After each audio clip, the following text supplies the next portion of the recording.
ایک قسم کی ذمہ داری اس طرح کی عائد ہے جیسے کسی چوکی دار کے اوپر ذمہ داری ہوتی ہے کہ اس نے حفاظت کرنی ہے، اس نے لوگوں کے حقوق کی بھی حفاظت کرنی ہے، اس نے آئین کی بھی حفاظت کرنی ہے، اس نے فیڈریشن کی بھی حفاظت کرنی ہے، ٹھیک ہے. اور اس کے ساتھ ساتھ اگر کسی کی نے اپیل کرنی ہے تو جیسا کہ آپ کو پتہ ہے کہ وہ اپیل چلتے چلتے چلتے جو سب سے اوپر اتھارٹی ہوتی ہے وہ سپریم کورٹ ہوتی ہے. اسکوپ کی بات کریں، supreme court can review constitution treaties orders issued by federal and state authorities. Supreme court جو ہے وہ آئین کے اوپر بھی ریویو کر سکتی ہے، نظر ثانی کر سکتی ہے. ٹریٹیز مطلب امریکہ دوسرے ملکوں کے ساتھ جو معاہدے کرتا ہے ان کو بھی نظر ثانی جو ہے کر سکتی ہے سپریم کورٹ، یا جو وفاقی حکومت نے یا وہاں کی اسٹیٹ اتھارٹیز نے کچھ آرڈرز ایشو کیے ہوں تو ان کے اوپر بھی نظر ثانی کر سکتی ہے. آج ہم امریکن پریزیڈنٹ کو ڈسکس کریں گے. جتنی بھی ایگزیکٹو پاورز ہیں وہ تمام پریزیڈنٹ کے پاس ہوتی ہیں. اگر میننگ دیکھیں تو یو ایس کانسٹیٹیوشن کی روشنی میں پریزیڈنٹ کا میننگ ہے چیف پولیٹیکل ایگزیکٹو، کہ سب سے بڑا سیاسی ایگزیکٹو. ڈیفینیشن دیکھیں پریزیڈنٹ کی تو highest executive officer of federal government of United States of America, کہ امریکہ کی وفاقی حکومت کا سب سے اعلیٰ ایگزیکٹو آفیسر پریزیڈنٹ ہوتا ہے. اب پریزیڈنٹ بننے کے لیے کچھ کوالیفیکیشنز کا ہونا لازمی ہے، کچھ پری ریکوزٹس، کچھ ریکوائرمنٹس.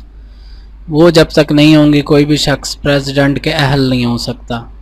سب سے پہلی چیز یہ ہے کہ اس کو امریکہ کا نیچرل بورن سٹیزن ہونا چاہیے، یعنی کہ اس کی پیدائش امریکہ میں ہی ہو، کم سے کم اس کی عمر 35 سال ہو، اور اس 35 سال کے عرصے میں یا اپنی جتنی بھی اس کی عمر ہے 35 سال سے اوپر، اس دوران کم از کم 14 سال تک وہ امریکہ میں ہی ٹھہرا ہو، یعنی کہ 14 سال تک امریکہ میں اس نے قیام کیا ہو. پریزیڈنٹ کی جو ٹرم ہے، یعنی کتنے عرصے کے لیے ایک شخص پریزیڈنٹ بنتا ہے، وہ 4 سال ہے. پاورز اینڈ فنکشنز کی بات کریں تو پریزیڈنٹ کی کچھ پاورز ہیں اور کچھ اس کے فنکشنز ہیں. پہلی چیز ہے انفورسمنٹ آف لاز، قوانین کا نفاذ، قانون کو نافذ کروانا پریزیڈنٹ کی ذمہ داری ہے. اس کے علاوہ حکومتی سطح پر، ملکی سطح پر جتنے بھی ہائی رینکنگ آفیشلز ہیں، اعلیٰ عہدیداران ہیں، ان کی اپوائنٹمنٹس کرنا بھی پریزیڈنٹ کا کام ہے. آرمڈ فورسز کا چیف بھی پریزیڈنٹ ہے، یعنی کہ جیسے ملٹری، نیوی، ایئر فورس وغیرہ. اور انتظامی معاملات کا چیف بھی یہی ہوتا ہے، یعنی کہ چیف ایڈمنسٹریٹر. اس کے علاوہ پریزیڈنٹ کے پاس یہ طاقت حاصل ہے کہ وہ کسی کو معافی دے دے، یعنی کہ کوئی مجرم ہے، لیٹ سپوز کہ اسے سزائے موت ہوئی ہوئی ہے، پریزیڈنٹ چاہے تو اسے اسپیشلی معافی دے سکتا ہے. اس کے علاوہ ویٹو پاور، امریکہ میں پریزیڈنٹ کے پاس ویٹو پاور موجود ہے. ویٹو پاور سے مراد یہ ہوتا ہے کہ کسی ایک شخص کے پاس ایسی پاور ہو کہ اگر کوئی بل اس کے پاس آئے، کوئی فیصلہ آئے، کوئی قانون آئے، اور وہ کہے کہ نہیں میں اس سے اختلاف کرتا ہوں، تو اس اکیلے کی اختلافی طاقت اتنی زیادہ ہوگی کہ وہ چیز وہیں پر رک جائے گی، عمل میں، نفاذ میں نہیں آئے گی. اس کے علاوہ جو یو ایس کا پریزیڈنٹ ہے وہ کانگریس کے ایکسٹرا آرڈینری سیشنز کو بھی کال کر سکتا ہے. اور اس کے علاوہ نئی قانون سازی یا موجودہ قوانین میں جو ترمیم ہے یا امینڈمنٹس ہیں، ان کے لیے بھی پرپوزل بنا کے بھیج سکتا ہے یا پرپوزل پیش کر سکتا ہے. اس کے علاوہ ایک بڑی عجیب سی اس کے پاس فائنینشیل پاور ہے، وہ یہ ہے کہ یہ جتنے چاہے پیسے خرچ کر سکتے ہیں ایمرجنسی کی صورت میں. یعنی کہ امریکہ کے اگر حالات ایسے خراب ہو گئے ہیں کہ وہاں پر ایمرجنسی نافذ کر دی گئی ہے، تو اس صورت میں صدر سے کوئی نہیں پوچھے گا کہ اس نے کتنا پیسہ کس مد میں خرچ کیا. یاد رہے یہاں پر ذاتی خرچے کی بات نہیں ہو رہی، حکومتی خرچے کی بات ہے. کہ مطلب یہ کہ جیسے ڈیفنس کی مد میں وہ کتنا پیسہ جو ہے وہ آرمی کو دے رہا ہے، کتنا وہ ایئر فورس کو دے رہا ہے، کتنا وہ نیوی کو دے رہا ہے، اس پر اس سے کوئی پوچھ گچھ نہیں ہوگی، کیونکہ ملک کی سلامتی جو ہے وہ ان کو بہت زیادہ عزیز ہے. ٹھیک ہے، وہ ہمارے ملک کی طرح نہیں ہوگا اس میں کہ جی آرمی کو اتنا بجٹ دیا جا رہا ہے، فلاں کو اتنا بجٹ دیا جا رہا ہے، تو کیوں دیا جا رہا ہے؟ ظاہر ہے سیکیورٹی کے لیے دیا جا رہا ہے. بہرحال اس کے علاوہ پریزیڈنٹ کے پاس کچھ ڈسکریشنری پاورز بھی ہیں، ثوابدیدی اختیارات بھی ہیں، کچھ ایسے اختیارات بھی ہوتے ہیں پریزیڈنٹ کے پاس کہ وہ ان سے کوئی پوچھ گچھ نہیں ہو سکتی. اس کی اگزامپل یوں لے لیں کہ اب اس کی مرضی ہے کہ اس نے ایک جگہ پہنچنا ہے، ایک شہر میں اپنے ملک کے کسی کانفرنس کے لیے، کسی میٹنگ کے لیے، کسی خطاب کے لیے، تو اس کی مرضی ہے وہ ایئر فورس 1 پہ جائے یا وہ اپنی جو پریزیڈینشل لیموزین ہے اس کے اندر بیٹھ کے جائے بیسٹ، وہ اس کی مرضی ہے. اچھا، اس کے علاوہ جو ڈپلومیٹس ہیں ان کی اپوائنٹمنٹ بھی پریزیڈنٹ کر سکتا ہے.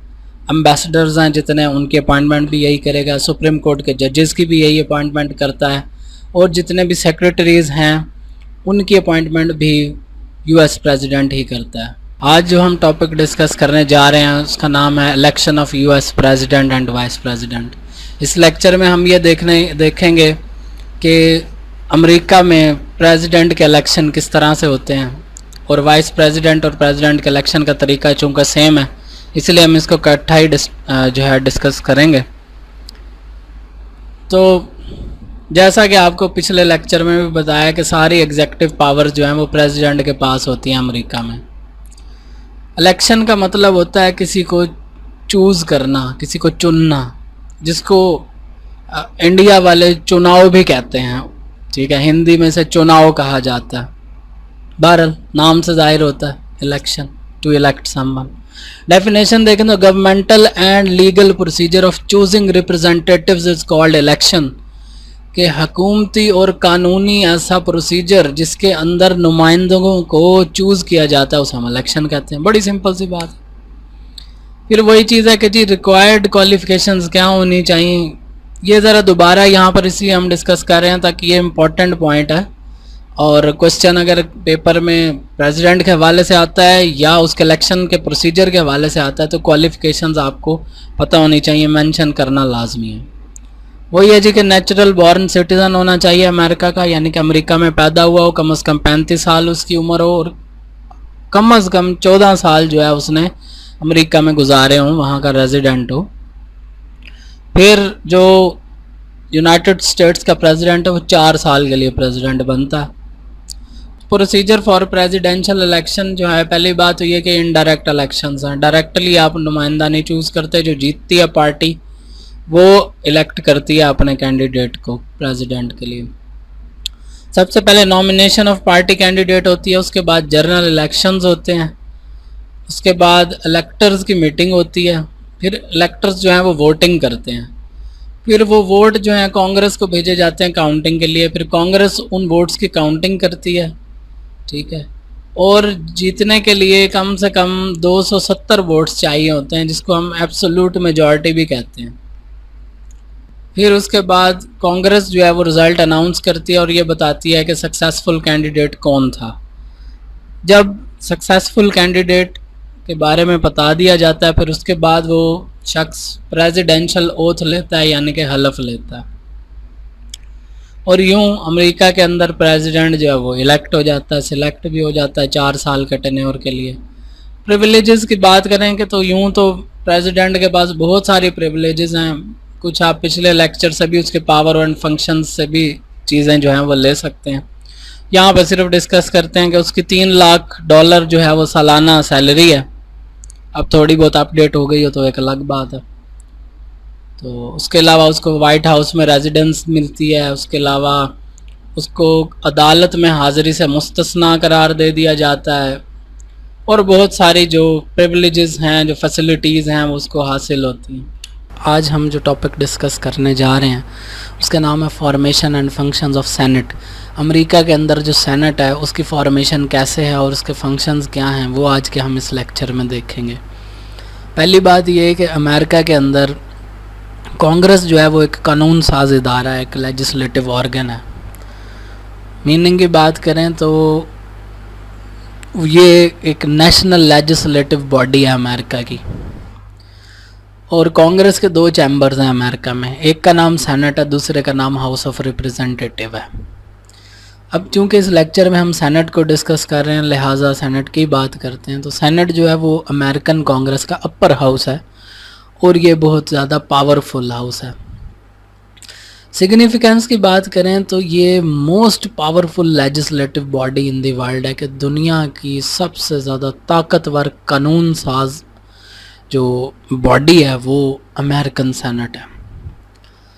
کمپوزیشن کی بات کریں تو امریکہ کے سینٹ میں 100 ممبرز ہوتے ہیں، ہر اسٹیٹ سے 2 ممبرز لیے جاتے ہیں۔ پہلے امریکہ میں 52 اسٹیٹس تھیں، لیکن اب آپ کو پتہ ہے اس وقت موجودہ 50 اسٹیٹس ہیں، لہٰذا ہر اسٹیٹ سے 2 ممبر لیے جائیں تو ٹوٹل ہوئے 100 ممبرز۔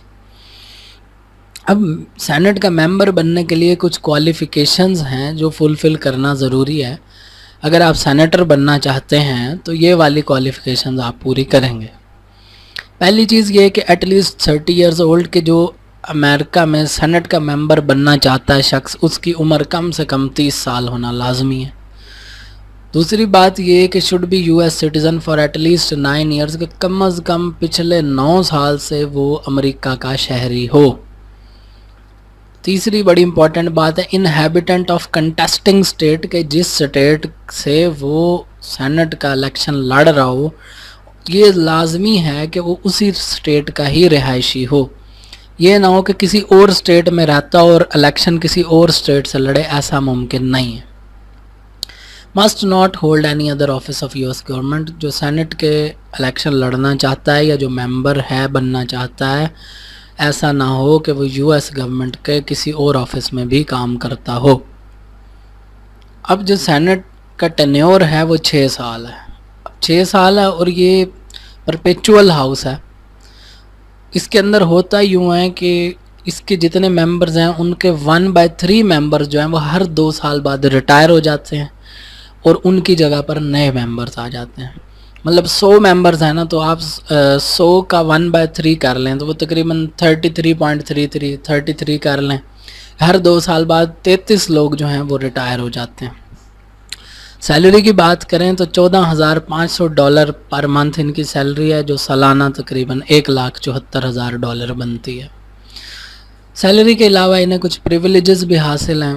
ایک تو یہ کہ سینیٹر کو امپیچ نہیں کیا جا سکتا، نکالا نہیں جا سکتا۔ دوسری بات یہ کہ سینٹ کے یا کانگریس کے کسی سیشن کے دوران اس کو اس بات سے استثناء حاصل ہے، امیونٹی حاصل ہے کہ وہ اس کو اریسٹ کیا جا سکے، گرفتار کیا جا سکے۔ پھر اس کو freedom of expression of views بھی حاصل ہے کہ جو اس کا پوائنٹ آف ویو ہے اس کو وہ آزادانہ طور پر بیان کر سکتا ہے، وہ اپنی رائے کا اظہار کھلے طریقے سے کر سکتا ہے۔ فریڈم آف تھاٹ بھی ہے کہ وہ چاہے تو جس طرح چاہے سوچ سکتا ہے، ٹھیک ہے، اس کو سوچنے سمجھنے اور بولنے کی آزادی حاصل ہے۔ اچھا، اس کے علاوہ سیلری کے ساتھ ساتھ ان کو کچھ الاؤنسز بھی ملتے ہیں۔ اب power and function of Senate کی بات کریں تو سینٹ کے پاس لیجسلیٹو پاورز ہیں، یعنی قانون سازی کی تمام طاقتیں جو ہیں وہ بھی سینٹ کے پاس ہیں۔ پریزیڈینشل اپوائنٹمنٹس، صدارتی اپوائنٹمنٹس جو ہیں وہ بھی سینٹ کرتا ہے، اور ریٹیفیکیشن آف ٹریٹیز، جو دوسرے ملکوں کے ساتھ معاہدے ہوتے ہیں ان کو آفیشیل بھی یہی بناتا ہے، ان کی کنفرمیشن بھی سینٹ کرتا ہے۔ ججز کی اپوائنٹمنٹ بھی سینٹ کرتا ہے، اور امپیچمنٹ کے بھی جو معاملات ہیں نکالنے کے دوسروں کو، وہ بھی سینٹ ڈیل کرتا ہے۔ الیکٹورلز پاورز بھی ہیں ان کے پاس، کہ الیکشن کی جو پاورز ہیں، کب کروانا ہے، کیسے کروانا ہے، یہ سارا کچھ بھی یہ معاملات بھی سینٹ ہی ڈیسائیڈ کرتا ہے۔ اور آئین کے اندر جو ترامیم ہیں، امینڈمنٹس ہیں، وہ بھی سینٹ ہی ڈیل کرتا ہے۔ اس کے علاوہ اس کی کچھ مسلینیس پاورز بھی ہیں، اور جو چیکس اینڈ بیلنسز ہیں، دوسرے حکومت کے آرگنز کے اوپر جو چیک بیلنس رکھتے ہیں، یہ چیک اینڈ بیلنس، وہ بھی سینٹ کے پاس ہے۔ جوڈیشل پاورز بھی ان کے پاس موجود ہیں، فیصلے دے سکتے ہیں۔ آج کا ہمارا ٹاپک ہے system of checks and balances. امریکہ کے آئین کے اندر system of checks and balances سے مراد یہ ہے کہ ایسا سسٹم جس کے تھرو اسٹیٹ کے ڈیفرنٹ آرگنز جو ہیں وہ ایک دوسرے کے فنکشنز کو، پاورز کو جو ہے وہ چیک کرتے رہتے ہیں، آبزرو کرتے رہتے ہیں، اور اس چیز کو شور رکھتے ہیں کہ کوئی بھی ادارہ، کوئی بھی آرگن جو ہے وہ اپنی جورسڈکشن سے باہر نکل کے کام نہ کر رہا ہو اور اپنی ڈیوٹیز صحیح سے پرفارم کر رہا ہو۔ آسان لفظوں میں یہ ہے کہ ایک دوسرے پر نظر رکھتے ہیں ریاست کے مختلف جو ادارے ہیں، اس کو ہم system of checks and balances کہتے ہیں۔ میننگ کی اگر بات کریں تو cross checking of each other in governmental departments, وہی بات جیسا کہ ابھی کہی کہ حکومتی اداروں میں ایک دوسرے کی کراس چیکنگ کرنا یا ایک دوسرے پر نظر رکھنا یا ایک دوسرے کے کاموں کی اکاؤنٹیبلٹی کرنا، وہ جو ہے وہ سسٹم چیک اینڈ بیلنسز کہلاتا ہے. اس کی اگر فارمل ڈیفینیشن دیکھیں، the governmental powers and functions of each branch of government to cross examine each other, کہ حکومتی اداروں کی وہ طاقتیں جس کے تھرو وہ ایک دوسرے کے جو فنکشنز ہیں ان کو چیک کر سکتے ہیں، اور ان کی پاور کی جورسڈکشن کو بھی دیکھتے ہیں کہ جی ہر ادارہ اپنے اپنے دائرہ کار کے اندر رہ کے کام کر رہا ہے یا نہیں. تھوڑی سی بات اگر مزید اس کی کریں تو یہ ہے کہ it is a system in U S government in which all 3 branches of government. ہاں یہاں پر یہ اس بات کا ذکر کرنا ضروری ہے کہ یو ایس کانسٹیٹیوشن کے مطابق جو گورنمنٹ ہے اس کے 3 برانچز ہیں مین. پاکستان کی بھی جو گورنمنٹ ہے اس کی بھی 3 برانچز ہیں. عام طور پر دنیا میں زیادہ تر جو ہے وہ جتنی بھی ڈیموکریٹک کنٹریز ہیں وہاں پر یہی 3 ہی برانچز ہوتی ہیں گورنمنٹ کی. پہلی برانچ لیجسلیچر، یعنی جس کا آپ اردو میں جسے کہہ سکتے ہیں قانون ساز ادارہ. دوسری ایگزیکٹو یا جس کو ایڈمنسٹریٹو بھی کہتے ہیں جو ریاستی امور اور نظام چلاتی ہے، اور جوڈیشری عدلیہ. یہ 3 ڈپارٹمنٹس ہیں مین. اچھا اس کے اندر کیا ہے جی، it is a system in U S government in which all 3 branches of government legislature executive and judiciary can cross check the acts of each other to control and administer the entire government. کہ حکومت کا جو کل نظام ہے اس کو صحیح طریقے سے چلانے کے لیے یہ 3 ادارے ایک دوسرے کی حرکات و سکنات پر نظر رکھتے ہیں. اس کو system of check and balances کہتے ہیں. اب باری باری تھوڑا سا اس کو ڈیٹیل میں دیکھ لیتے ہیں. سب سے پہلا جو ہے کہ کانگریشنل چیک آن پریزیڈنٹ، کہ کانگریس جو ہے اس کو یہ اتھارٹی حاصل ہے کہ وہ یو ایس اے کے پریزیڈنٹ کے اوپر نظر رکھتی ہے، اس پہ چیک اینڈ بیلنس رکھتی ہے. کس طرح کیا کر سکتی ہے؟ Number 1 power to override president's veto. Congress کے پاس یہ پاور موجود ہے اگر کسی معاملے میں یو ایس کے کا پریزیڈنٹ جو ہے وہ ویٹو کر دیتا ہے، یعنی کہ اپنی ویٹو پاور کا استعمال کرتا ہے، تو کانگریس کے پاس اختیار حاصل ہے کہ اس کی اس ویٹو پاور کو اوور رائڈ کر دے یا ختم کر دے. اچھا کین امپیچ پریزیڈنٹ، کہ کانگریس جو ہے وہ یو ایس اے کے پریزیڈنٹ کو اس کے عہدے سے برخاست کر سکتی ہے. Can reject presidents budget. تیسری چیز کہ اگر کوئی بجٹ پیش کرتا ہے پریزیڈنٹ، کانگریس جو ہے اس بجٹ کو ریجیکٹ بھی کر سکتی ہے. اچھا can investigate and reorganise executive branch departments, کہ کانگریس جو ہے وہ ایگزیکٹو برانچ کے جو ڈپارٹمنٹس ہیں، یعنی کہ یہ پریزیڈنٹ کے انڈر جتنے بھی ڈپارٹمنٹس آتے ہیں یا اس کے جتنے بھی برانچز بنی ہوئی ہیں ان کو انویسٹیگیٹ بھی کر سکتی ہے. مطلب یہ کہ ان اداروں میں کون کام کر رہا ہے، کتنے افراد ہیں، کیا واٹس ایور پوری جو ڈیٹیلز ہیں، اور ان کی اسٹرکچرل ری آرگنائزیشن بھی کر سکتی ہے کہ ایگزیکٹو برانچ کے جو ادارے ہیں ان کے اندر جو ساخت کی تبدیلی ہے وہ لے کے آ سکتی ہے کانگریس. اس ادارے کے ڈپارٹمنٹس کو جو ہے وہ اس کے نظام کو رد و بدل کر سکتی ہے کانگریس. یہ ساری پاورز جو ہیں کانگریس کے پاس ہیں پریزیڈنٹ کے اوپر چیکس اینڈ بیلنسز کے سسٹم کے تھرو. اچھا اس کے علاوہ کانگریس کے پاس جو ہے کچھ پاورز ایسی بھی ہیں جس کے تھرو وہ جوڈیشری کے اوپر بھی چیک اینڈ بیلنس رکھ سکتی ہے. اچھا Congress can propose constitutional amendments to override rulings of Supreme Court. اب جناب کانگریس جو ہے وہ کیا کر سکتی ہے، امریکہ کے اندر کانگریس آئین میں ایسی ترامیم کر سکتی ہے جن کے تھرو سپریم کورٹ کے جو دیے گئے فیصلے ہیں یا جو اس کے آرڈرز ہیں ان کو اوور رائڈ کیا جا سکے. یعنی کوئی ایسی شک جو ہے وہ انٹروڈیوس کروا سکتی ہے کانگریس آئین کے اندر کہ اس شک کے تحت اگر سپریم کورٹ کوئی فیصلہ دیتی ہے تو کانگریس اس فیصلے کے خلاف اپنا فیصلہ دے سکتی ہے. اچھا اس کے علاوہ کانگریس کین امپیچ فیڈرل ججز.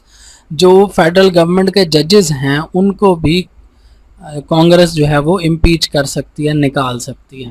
اچھا اس کے علاوہ ڈیسائیڈز جورسڈکشن آف کورٹس. کانگریس اس کے علاوہ اس چیز کا بھی فیصلہ کرتی ہے کہ کس کورٹ کی جورسڈکشن کتنی ہے. اس کے علاوہ can change size of Supreme court.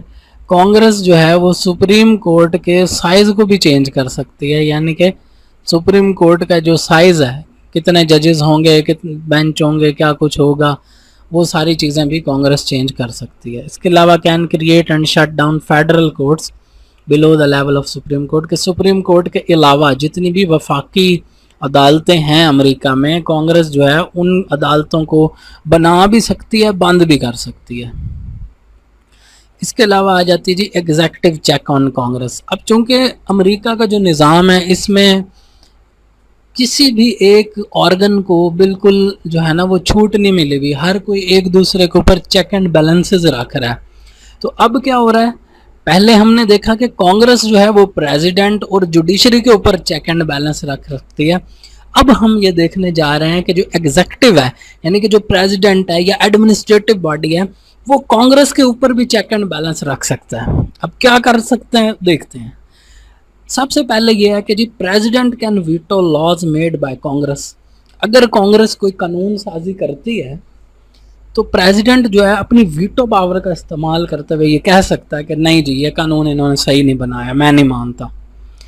آسان لفظوں میں سمجھنے اور یاد کرنے کے لیے ویٹو پاور کو آپ یوں سمجھ لیں کہ اگر باقی تمام لوگ مل کے ایک بات کرتے ہیں, ایک فیصلے پہ متفق ہوتے ہیں, تو پریزیڈنٹ کے پاس ویٹو پاور حاصل ہے. اس سے مطلب یہ ہے کہ وہ یہ کہتا بھائی میں نہیں مانتا, بس میں نہیں مانتا.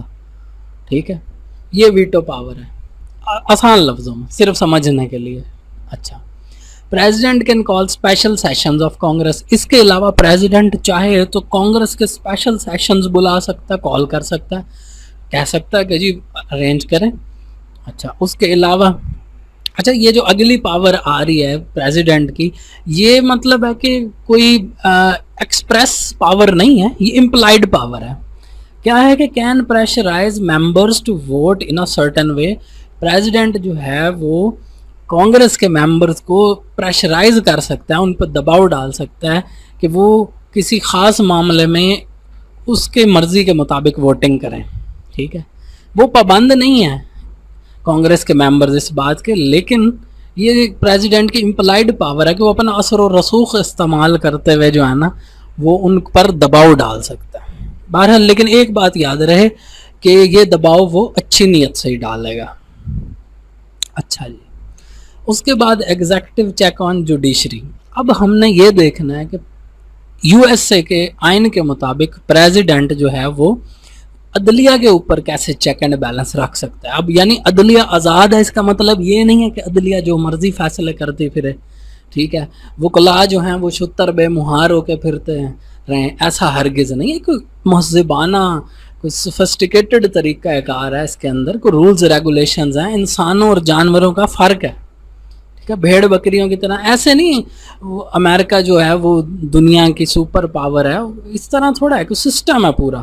اچھا, دیکھتے ہیں کہ پریزیڈنٹ نامینیٹس ججز of Supreme court and lower federal courts. کے یو ایس اے کے اندر پریزیڈنٹ جو ہے وہ سپریم کورٹ اور جو سپریم کورٹ سے نیچے وفاقی کورٹس ہیں ان کے ججز کو نامینیٹ کرتا ہے. اس کے علاوہ President can grant pardon to persons convicted by federal courts. اگر کسی وفاقی حکومت نے کسی بندے کو مجرم قرار دے کر اسے کوئی سزا دے دی ہے تو پریزیڈنٹ اس کو معافی دے سکتا ہے. اس کے علاوہ President can refuse to enforce federal court order. President کے پاس یہ اختیار حاصل ہے کہ اگر وفاقی عدالت کوئی فیصلہ کرتی ہے لیکن وہ یہ سمجھتا ہے کہ اس کا یہ فیصلہ عدالت کا پورے ملکی سطح پر اتنا بہتر نہیں رہے گا, تو پریزیڈنٹ جو ہے وہ اس فیصلے کو لاگو کرنے سے انکار کر سکتا. اچھا, اب آ جاتے ہیں جی جوڈیشل چیک آن کانگریس کے. اب عدلیہ جو ہے اس نے بھی کانگریس کے اوپر نظر رکھی ہوئی ہے. سارے ایک دوسرے کے واچ ڈاگز ہیں. ٹھیک ہے, سب ایک دوسرے پہ نظر رکھے ہوئے ہیں, سب یہ دیکھ رہے ہیں کون کیا کر رہا ہے. ہر بندہ اپنے دائرے کار میں کام کرے, کوئی اپنے دائرے سے باہر نہ آئے. سسٹم اسی طرح ہی اچھا چلتا ہے. پاورز کی ڈسٹریبیوشن کی جائے اور اس کے بعد تمام لوگ جو ہیں وہ ایک دوسرے پر نظر رکھیں ایمانداری سے. اس کے اندر یہ نہیں کہ میرے جاننے والا آ گیا, میرا رشتہ دار آ گیا, میرا دوست آ گیا تو اب چلو جی قانون گیا جہنم میں. ٹھیک ہے جی, اب جو ہے ہم اپنے طریقے نہیں, اس طرح نہیں. نیشنز اس طرح نہیں چلتی, ملک اس طرح ترقی نہیں کرتے. آپ کو رولز ریگولیشنز کو فالو کرنا پڑتا ہے. اچھا, تو پھر کیا ہے کہ جوڈیشری جو ہے وہ can declare law passed by Congress as unconstitutional and illegal.